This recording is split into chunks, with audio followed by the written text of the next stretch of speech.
ಅದರ ಜೊತೆಗೆ 5ನೇ 7ನೇ ಮತ್ತು SLC ಈ ರೀತಿ ಯಾವ ಬೋರ್ಡ್ ಎಕ್ಸಾಮ್ ಇರಲಿಲ್ಲ 5ನೇ 7ನೇ ಮತ್ತು ಬೋರ್ಡ್ ಎಕ್ಸಾಮ್ ಮಾಡ್ತಾ ಇದ್ದಾರೆ ನೋಡಿ. ಈಗ ಇವರು ನಮ್ಮ NEP ರಾಷ್ಟ್ರೀಯ ಶಿಕ್ಷಣ ನೀತಿಯನ್ನು ತೆಗೆದು SEP ಅಂತ ಮಾಡ್ತಾಯಿದ್ದಾರೆ. ನಾ ಇಷ್ಟೇ ಮಧು ಬಂಗಾರಪ್ಪ ಅವ್ರಿಗೆ ಹೇಳ್ತೀನಿ, ನಿಮ್ಮ ಸರ್ಕಾರ ಭಾಳ ದಿವಸ ಇರೋದಿಲ್ಲ. ಇನ್ನು 3-4 ಲೋಕಸಭೆ ಹಗರಣನೇ ನಿಮ್ಮದು ಸರ್ಕಾರ ಬೀಳೋದು ಖಚಿತ. ಮತ್ತು ನಾವು ಈ ರಾಜ್ಯದಲ್ಲಿ ರಾಷ್ಟ್ರೀಯ ಶಿಕ್ಷಣ ನೀತಿನೇ ಜಾರಿ ಮಾಡ್ತೀವಿ.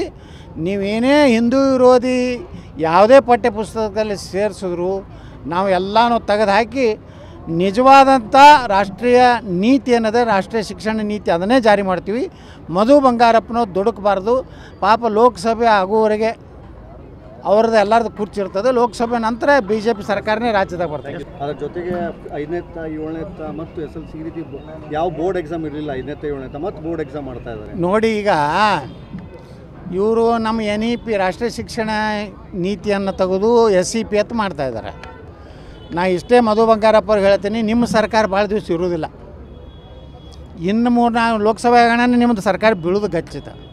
ಮತ್ತು ನಾವು ಈ ರಾಜ್ಯದಲ್ಲಿ ರಾಷ್ಟ್ರೀಯ ಶಿಕ್ಷಣ ನೀತಿನೇ ಜಾರಿ ಮಾಡ್ತೀವಿ.